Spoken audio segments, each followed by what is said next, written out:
नमस्कार, मैं हूं ओम द्विवेदी। स्वागत करता हूं आपका स्टडी आईक्यू के इस प्लेटफॉर्म पे। और आज मैं आपके साथ उत्तर प्रदेश की दैनिक खबरें हैं उन पर चर्चा करूंगा।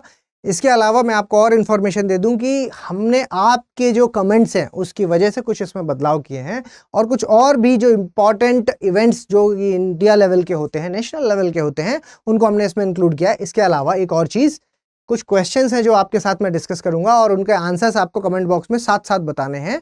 और या फिर आप उनके आंसर्स के लिए फॉलो कर सकते हैं मेरे टेलीग्राम चैनल को, क्योंकि ये पीडीएफ है जो मैं उसको वहां भेज दूंगा। चलिए शुरू करते हैं हमारे पहले न्यूज को। और आज की जो पहली खबर है बहुत ही इंपॉर्टेंट है। यूपी के हिसाब से अगर देखा जाए तो देखिए डायरेक्ट क्वेश्चन आने वाला पहली खबर है। तो यहाँ पर मैं क्लैप करना चाहूंगा सबसे पहले हमारे जो आपके कंटेंट राइटर्स हैं जिन्होंने इस चीज को सर्च किया। ठीक है, देखिए क्या है। मीनू गुप्ता हैं जो, उन्होंने जीता क्या, मिस यूएसए यूनिवर्स का टाइटल 2023 का। डायरेक्ट क्वेश्चन है, यूपी ऐसे क्वेश्चन डायरेक्टली बस ऐसे ही पूछ लेगा। देखिए किसने जीता, मीनू गुप्ता ने। सीधा क्वेश्चन पूछा जा सकता है। ठीक है, याद रखना है आपको किसका है, मिस यूएसए, क्योंकि ये उत्तर प्रदेश से है तो बनता है क्वेश्चन। देखते हैं क्या है।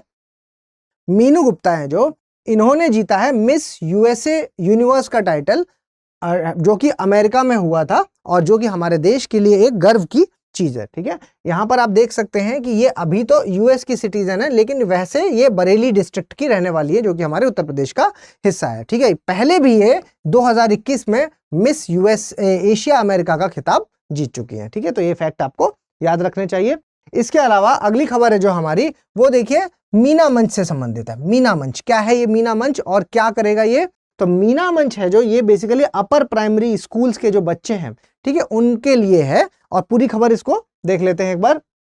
ये देखिए, ये जो न्यू एजुकेशन पॉलिसी आई है अभी 2020 वाली न्यू एजुकेशन पॉलिसी आई है, इसके तहत जो स्टेट एजुकेशन डिपार्टमेंट है उसके अंतर्गत आपके जो लड़के और लड़कियां, उनको पूरी तरीके से कौशल विकास पर काम करना, मतलब स्किल डेवलपमेंट पर उनके काम करना, वो भी आपके मेंटल लेवल और साथ साथ सामाजिक यानी कि सोशल लेवल के पर इसको काम करना होगा। ठीक है, तो ये मीना मंच है, इसके लिए प्रोवाइड किया जाएगा। और बाल संसद, दो नाम आपको याद रखना है, मीना मंच और बाल संसद, ये बनाए जाएंगे।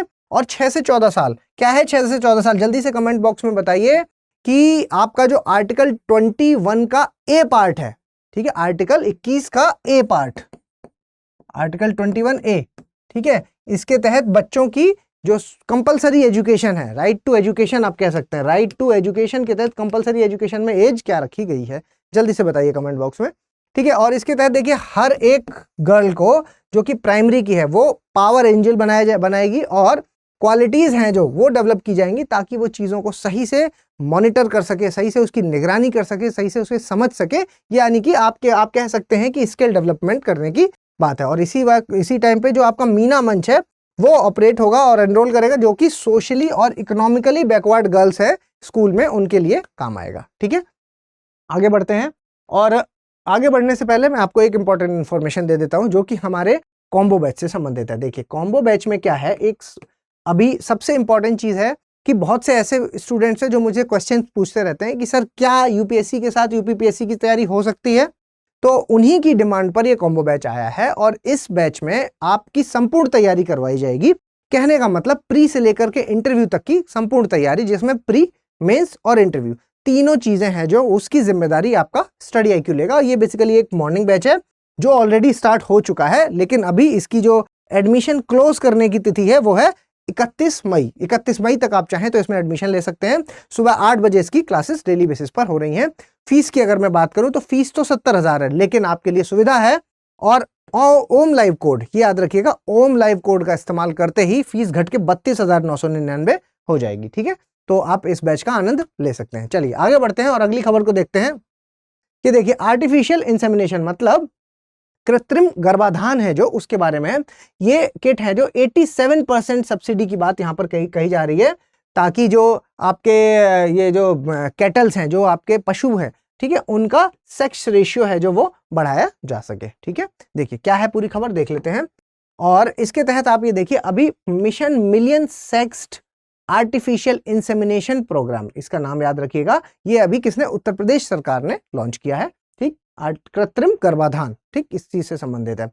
और ये जो आपका प्रोग्राम है ये आप एनिमल हस्बेंड्री डिपार्टमेंट है जो along with live stock department board, ठीक, ये दो हैं बोर्ड जो इसको संचालित करेंगे। कौन कौन, एनिमल हस्बेंड्री डिपार्टमेंट, किसके साथ, लाइव स्टॉक डेवलपमेंट बोर्ड के साथ मिलकर इसको संचालित करेगा। ठीक है, इसके बाद this program has been run to balance the ratio of male and the female cattle population, जितने ही मेल पशु हैं उतने ही फीमेल पशु हों उसके बैलेंस की, क्योंकि देखिए पशु हो या फिर इंसान हो, किसी में भी आपका ये जो बैलेंस है बहुत ज़रूरी होता है। और अगर हम इसके सेक्स रेशियो की बात करें स्पेशली, तो सेक्स रेशियो हमेशा से एक चिंता का विषय रहा है इंसानों में भी और जानवरों में भी, क्योंकि जिसकी भी पॉपुलेशन ज़्यादा हो जाती है वो क्या है कि कहीं ना कहीं एक दूसरे को के ऊपर डोमिनेट कर रहा है या फिर वो दूसरा है जो वो विलुप्त हो रहा है। तो इसलिए ये फाइन बैलेंस होना बहुत ज़रूरी है। आप इंसानों के केस में इस बात को खूब हूबहू समझ सकते हैं। ठीक है, क्योंकि यहाँ पर जितने पुरुष होंगे उतनी ही महिलाएं होंगी, तभी एक संतुलन बरकरार रहेगा। To achieve this goal program artificial insemination kits हैं जो वो प्रोवाइड कराई जाएंगी स्टेट गवर्नमेंट को। सब्सिडी उसके लिए क्या रखी गई है, मोस्ट इंपॉर्टेंट क्वेश्चन है ये, 87%। ये डेटा आपको याद रखना पड़ेगा, 87% की सब्सिडी। ठीक है, चलिए आगे बढ़ते हैं। और जो अगला हमारे जो न्यूज है वो क्या है, 8वीं जो मीटिंग है जो governing council of NITI Aayog की, वो कहाँ हुई है। पहले तो एक तो ये चीज ध्यान रखो, तो न्यू दिल्ली में हुई है, सबसे इंपॉर्टेंट। आगे देखते हैं, देखो 8वीं मीटिंग है जो वो नई दिल्ली में हुई, ये चीज ध्यान में रखना। चेयर कौन करते हैं इसको, obviously prime minister Narendra Modi ने ही की होगी, क्योंकि पीएम इसको चेयर करते हैं। देखिए, the governing council comprises of chief minister end of all state and the lieutenant governor of UT. आपको पता है कि स्टेट में कौन होता है, स्टेट में यानी कि राज्यों में कौन होता है, राज्यों में आपके चीफ सीएम होते हैं। ठीक है, और आपके जो यूटीज हैं, ठीक है, वहां पर सीएम होते हैं और फिर उनके ऊपर गवर्नर होते हैं, लेकिन यहाँ पर सीएम हेड करेंगे। ठीक है, और यहाँ पर कौन हेड करेंगे, जो आपके लेफ्टिनेंट गवर्नर्स हैं वो हेड करेंगे। ठीक, तो इतने ये लोग इसमें होते हैं। और थीम क्या रखी है, ये क्वेश्चन पूछा जा सकता है। थीम याद रखना, developed India at the rate 2047। ठीक है, 2047। रोल ऑफ टीम इंडिया, इस थीम को आपको याद रखना होगा, रट डालो इस थीम को। डायरेक्ट क्वेश्चन यूपी में इस तरह के पूछे जाते हैं कि 8वीं जो अभी नीति आयोग की बैठक हुई उसकी थीम क्या रखी गई, ऐसे डायरेक्ट क्वेश्चन आते हैं और आए भी हैं। इस बार हमने देखे थे, हमने एनालिसिस साथ में जब किया था तो इस चीज का एनालिसिस हमने किया था कि इस तरह के डायरेक्ट क्वेश्चन आए हैं। ठीक है, चलिए, और नीति आयोग के बारे में थोड़ा सा देख लीजिए कि नीति आयोग है जो वो 2015 में बनी है, और किसको रिप्लेस किया था, इन्होंने प्लानिंग कमीशन को रिप्लेस किया था। ठीक है, प्लानिंग कमीशन जो कि योजना आयोग था और पहले से ही चला आ रहा था, और उसको नीति आयोग ने रिप्लेस किया था। ठीक है, 2015 में। और यहाँ पे आपको पता है कि प्राइम मिनिस्टर हैं जो वो इसके चेयरमैन होते हैं, और वाइस प्रेसिडेंट और आपका एक सीईओ भी इसमें शामिल होते हैं। और सुमन बेरी, ये नाम याद रखिएगा, सुमन बेरी हैं जो ये अभी की वाइस चेयरमैन है किसके, नीति आयोग के, और जबकि BVR सुब्रमण्यम, ठीक, ये आपके सीईओ हैं। तो ये दो नाम आपको और भी याद रखने होंगे, और पीएम का नाम तो आपको पता ही है। ठीक है, चलिए आगे बढ़ते हैं और कुछ क्वेश्चंस देख लेते हैं जो अभी हमने डिस्कस किए, इन्हीं पर बेस्ड कुछ क्वेश्चन है, साथ साथ आपको आंसर भी करना होगा। देखिए, मीनू गुप्ता जिनको अभी हाल ही में मिस यूएसए यूनिवर्स का खिताब मिला है, ठीक है, यूएस में, और वो हमारे उत्तर प्रदेश के किस डिस्ट्रिक्ट से बिलोंग करती हैं, आपको ये बताना है। ठीक है, और कमेंट बॉक्स में मुझे फिर से बताइए कि वो 2021 में कौन सा खिताब जीत चुकी है, बताइए जल्दी। चलिए इसका आंसर बताइए, आगरा से है, कानपुर से, बरेली से या अलीगढ़ से, जल्दी बताइए इसका आंसर। चलिए आगे बढ़ते हैं, और अगला जो क्वेश्चन है वो है आपका, under the new education policy जो कि 2020 की है, NEP 2020, which platform has been launched by the state education department for the mental and the social development of girls in the age group of 6 से 14 साल in their enrolment in schools. बताइए इसका answer क्या है। नई शिक्षा नीति के तहत 6 से 14 वर्ष की आयु वर्ग की लड़कियों के मानसिक और सामाजिक विकास और स्कूलों के में उनके नामांकन के लिए राज्य शिक्षा विभाग द्वारा कौन सा मंच लॉन्च किया गया है, बताइए जल्दी बताइए। शक्ति मंच, मीना मंच, आपका सखी मंच या निष्ठा मंच। शानदार क्वेश्चन है, बताइए जल्दी। आगे बढ़ते हैं, देखिए, under the mission million sexed artificial insemination programme, ठीक, इस प्रोग्राम का नाम आपको याद रखना होगा।